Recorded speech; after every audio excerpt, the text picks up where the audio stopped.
Like it's an A+ team. It's the best team in the industry, no question about it. 4, 3, 2, 1.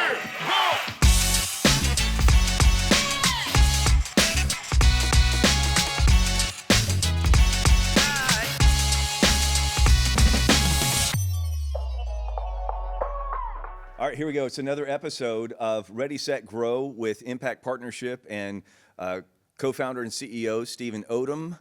I'm Jeff Miles. Today we're going to go back to the beginning. How did this all start? Why did you do this? Well, it all started April 15th, 2011. I resigned as president of my old company. Okay. And I was in a situation where I was truly making more money than I ever thought possible, but was as unhappy as I'd ever been in my life from a business standpoint, certainly. Mm-hmm. And I had a 1-year-old, a 2-year-old, and a 4-year-old at home. And Steve Craig, who was the co-founder here, I knew that Steve had sold the old company that we worked for, and I knew that he'd put some money aside to do something one day. Right. And so one day I just called him, and we met over at Marlowe's Tavern in Kennesaw, Georgia. And I told him that, I wasn't happy, that I'd been thinking about doing something different, and that, if he still had put some money aside, then I would love to get him to invest in me, and let's go start something new.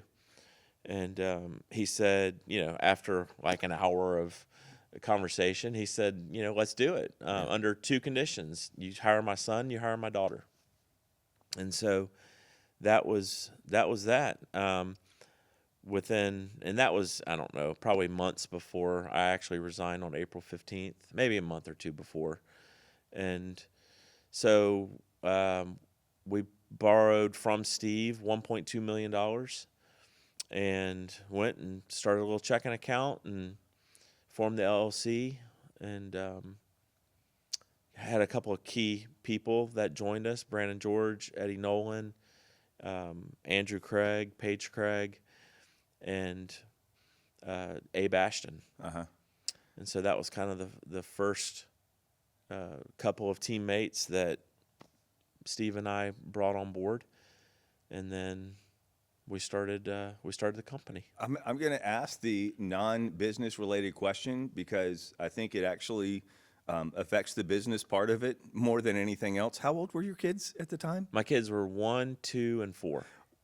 What did your wife think when you decided that you wanted to quit your job and go start a brand new company? Yeah. Well, man, looking back on it, my wife was probably my biggest cheerleader. Okay.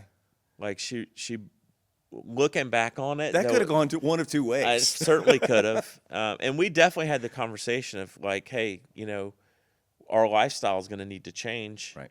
Because we're going to go from making great money to making no money. And not only making no money, but borrowing, $1 million. Yeah. And so she was, if she wouldn't have been excited about it, I would have never have done it. Okay. I would have just stuck it out. Because it's not like it was, that terrible of a situation. It's just when you go from like this small little company. When I started, I was employee number 6 at that old company, and eventually it grows to 80, 90 employees, and I was the president of that company, but we were acquired by a large insurance company. And so what happens is you go from like this small little entrepreneurial, right, crazy culture to like the type of culture that it needs to be when it's owned by a giant insurance company, right, which is, now you have layers of HR, you have layers of attorneys, and just things got a lot more serious. Right. And restrictive.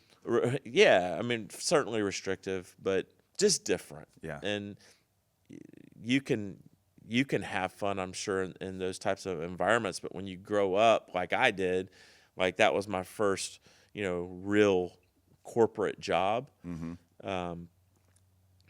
It's hard to just go from like this small little entrepreneurial company to like this thing that has all these processes and layers of corporate bureaucracy that's kind of, that just happens when you're acquired. And so that was what led me to like, man, I wanted to taste that small entrepreneurial thing again. Right. Because once you have a taste for it, it's hard to just let it go and be like, it can never be that way again. I knew that it could be, but it would require a pretty big risk, which was for me to do it. And not just me, there was a lot of people, but I certainly was one of the key people at the beginning. It's funny, when I came in to talk to you through the interview process, one of the things I was curious about, and I was like, okay, so why did you do this? What was the purpose? And especially, this incredible media department that is what Impact Partnership really is all about. What made you think, okay, there is a place for this that I can take to another level? Yeah, so we were thinking about like what was the common denominator of our top producers at the old shop. And the common denominator is they all were doing seminars. Okay, so all the big producers were. But the other thing that was probably the outlier at the time is that they also were doing radio. None of them were doing television. And so it was, wow, okay, well, how do we take something like radio and actually add real value? And that was something we talked about all the time, because there's perceived value and there's real value, right? Real value is expensive and it's hard to do. Right. Perceived value is easy. Yeah. So how do we take this thing that the common denominator is a bunch of big producers are dabbling in it and having some success in it? So how do we take a step back and think about how to add real value to those radio advisors?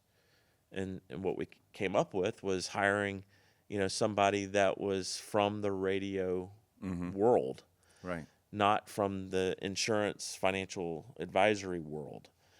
And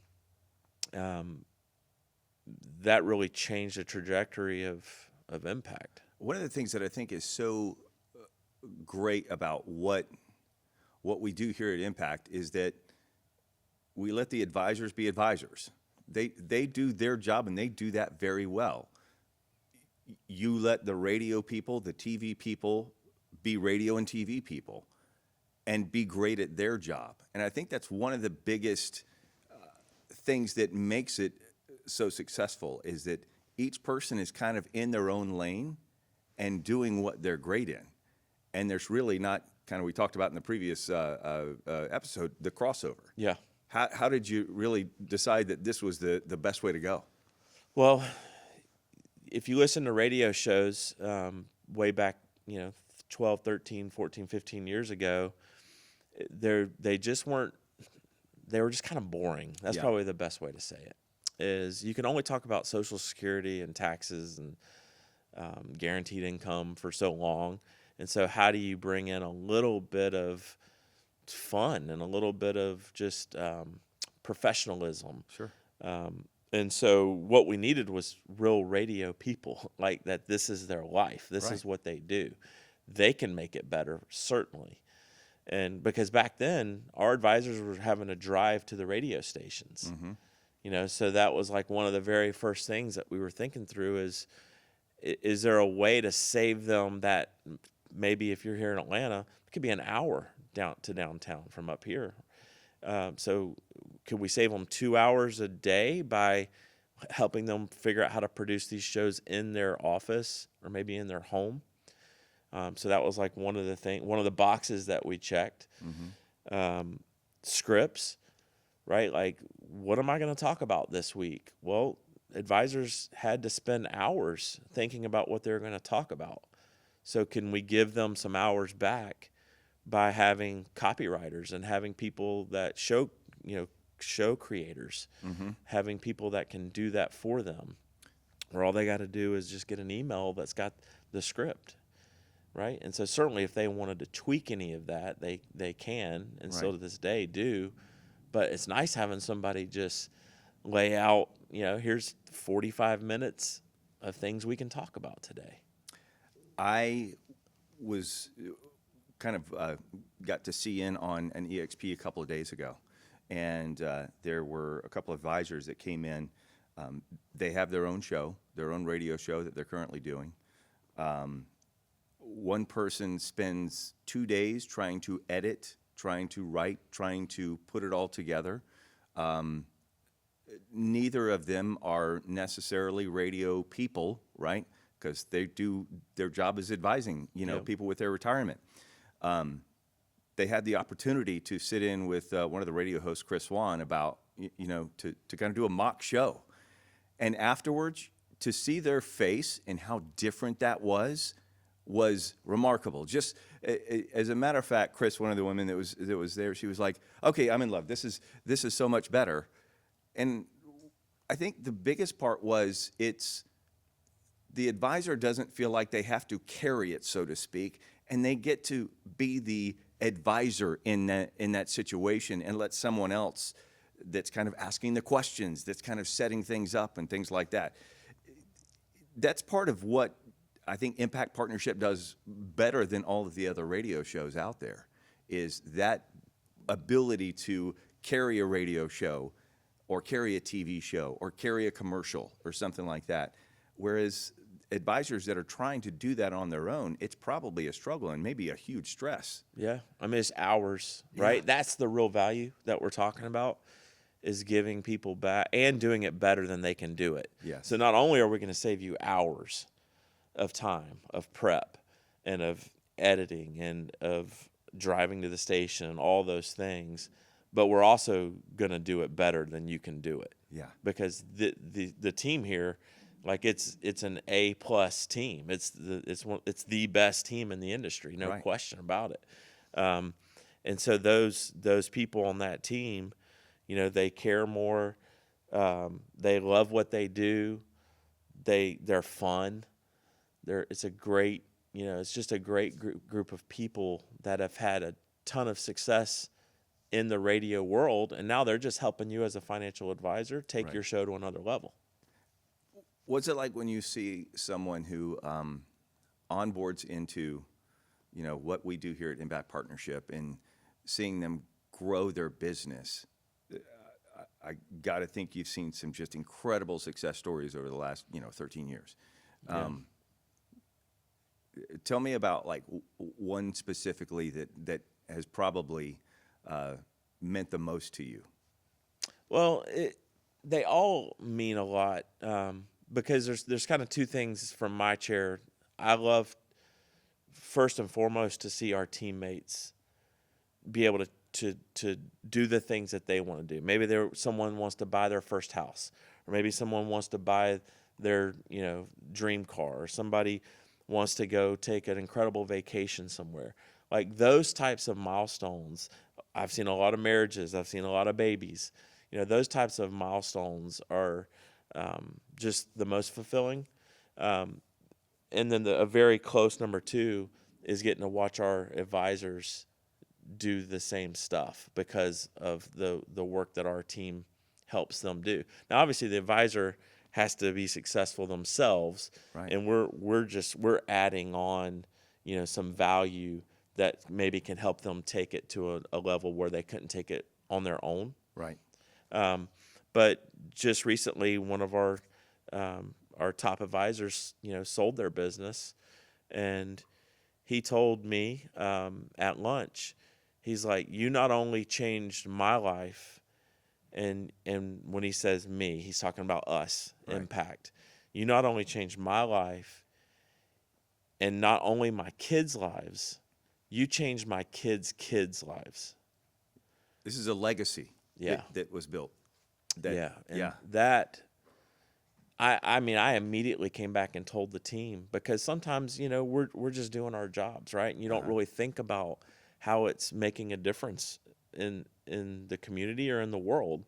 And in this case, like, we've changed many times. We've done this where we've changed not only that advisor's life and that advisor's kids' lives, but their kids' lives. And that's something to be super proud of. The question that you will ask a lot is, if you could do anything in the world, what would it be? And what I think that question really speaks to is that there are endless possibilities on what you can do. And as you look forward to what Impact Partnership is, what do you see that 5 years from now? It's the same thing that I saw it when we started the company in 2011. And it's, how do we provide a great place to work and give people the opportunity to, whatever their dreams are, give them an opportunity to either be a stepping stone to those dreams, Right. which is fine. We can be a stepping stone, or we can be a true career path. If someone wants to be here forever, then awesome. You know, either of those things are great, but we need to create just a great place to work where people can chase their dreams. And then we've got to help our advisors build their businesses as big as they want them to be. Mm-hmm.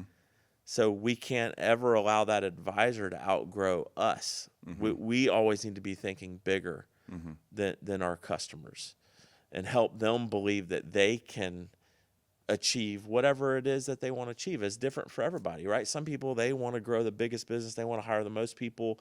Some people are very focused on time. Hey, I'd love to just make a couple $100,000 a year and play golf 2 or 3 times a week. Can you help me with that? Right? So, like, every situation is different. Right. And we need to just be able, growth is the key to all of it. Like, we need to just be able to have real value that helps advisors get in front of more prospects. And then once they're in front of those prospects, give them the best tools that we can to help them close those people and help those people retire. And that's what we do. It's a big story. I love it. Stephen Odom, co-founder and CEO of Impact Partnership. If you'd like to learn more about how Impact can help your business, please make sure you subscribe to our YouTube channel.